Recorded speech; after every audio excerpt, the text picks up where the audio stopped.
నాయకులను కానీ గెలిపించుకుంటాన భరోసా ఇచ్చారు కాబట్టి ఈరోజు జూబ్లీహిల్స్ లా ఇన్ని ప్రచారాలు చేసిరు, ఇన్ని సభలు పెట్టిరు, ఇన్ని సమావేశాలు పెట్టిరు అని అంటారు కదా సార్.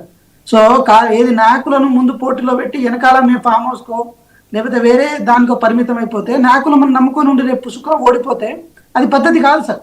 సో అది ఒక నాయకుల లక్షణం కాదు, అది గౌరవ ముఖ్యమంత్రి గారి లక్షణం కాదు. కాబట్టి జూబ్లీహిల్స్ ఎలక్షన్ ఎన్నిక అనేది, జూబ్లీహిల్స్ గెలుపు అనేది ఏది రాష్ట్ర వ్యాప్తంగా ఉన్న కార్యకర్తలకు నాయకులకు ఒక నూతన ఉత్తేజాన్ని ఇచ్చినట్టయింది.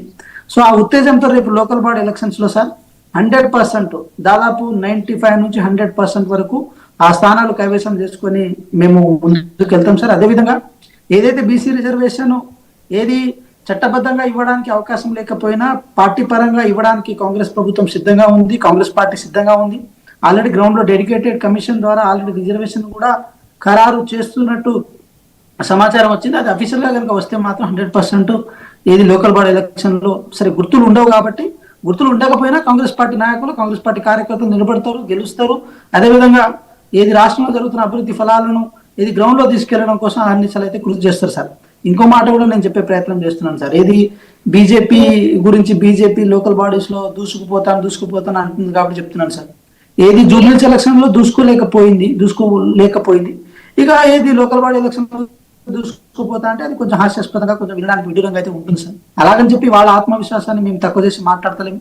ప్రజాస్వామ్యంలో ఎలక్షన్ లో ఎప్పుడైనా ఏదైనా జరగవచ్చు కాక అది ప్రజల అభిప్రాయం మేరకు జరుగుతుంది. కానీ తెలంగాణ రాష్ట్రంలో మేము చేసిన గొప్ప విషయాలు కానీ ఇది రైతు రుణమాఫీ నుంచి మొదలు పెడితే రైతు భరోసా ఫర్దయ్ అంటే మొత్తం 2014 నుంచి ఇప్పటి వరకు ఏదైతే 2015-16లో రైతు బంధు వాళ్ళు స్టార్ట్ చేసారో రైతు భరోసా 9,000 కోట్లను మేము ఇవ్వడం జరిగింది. లాస్ట్ వరకు 7,500 కోట్లు మాత్రమే ఎండు సార్, అది అంతకంటే పెరగలేదు. కానీ 9,000 కోట్లు ఇచ్చినాం.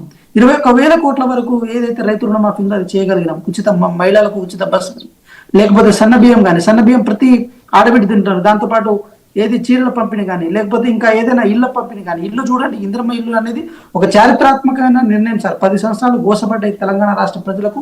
ఇంద్రమ్మ ఇల్లు అనేది ఒక గొప్ప వరంగా అనుకోవాల్సిన అవసరం ఉంది. అదేవిధంగా రేషన్ కార్డులు కానీ, ఇలా ప్రతి విషయంలో ఒక ట్రాన్స్పరెన్సీ మెయింటైన్ చేస్తూ ఎమ్మెల్యేలు కానీ, మంత్రులు కానీ ప్రజలకు అందుబాటులో ఉండి, అదేవిధంగా ఎటువంటి అవినీతికి వాటికి ఆస్కారం లేకుండా ధరణి నుంచి బాధపడ్డ వాళ్ళకి భూభారతి పేరుతో రీప్లేస్మెంట్ ఇచ్చి ఇలా ప్రతి విషయంలో ఈరోజు కాంగ్రెస్ ప్రభుత్వం ఒక రిఫార్మేటివ్ యాక్షన్ లో భాగంగా ప్రభుత్వాన్ని ముందుకు నడిపించుకుంటూ ముందుకు వెళ్తుంది. నిజమైన గోసపడ్డ తెలంగాణని మళ్ళీ ఇది పునర్నిర్మాణం చేయడం కోసం కాంగ్రెస్ పార్టీ కృతనిశ్చయంతో ఉంది.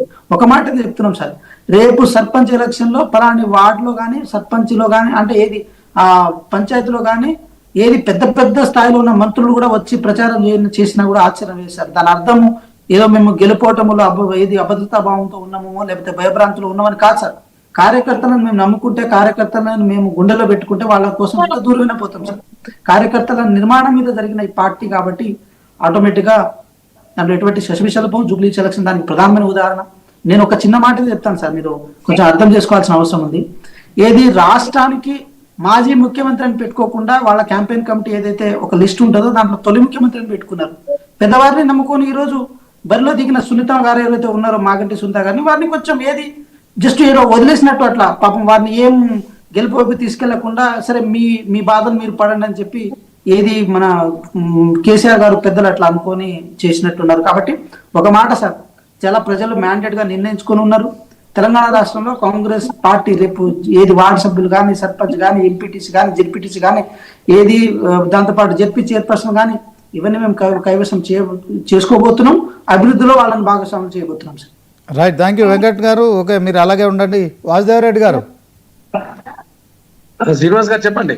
తెలంగాణ తొలి ముఖ్యమంత్రిగానే కేసీఆర్ ఇప్పటికీ ప్రచారం చేసుకుంటున్నారు, అలాగే దాన్ని ప్రనౌన్స్ చేస్తున్నారు. అయితే సునీతమ్మకు టికెట్ ఇచ్చి వదిలేశారు, అందుకే ఆమె ఓడిపోయింది. ఇక క్లీన్ స్వీప్ చేస్తాం, స్థానిక సంస్థల ఎన్నికల్లో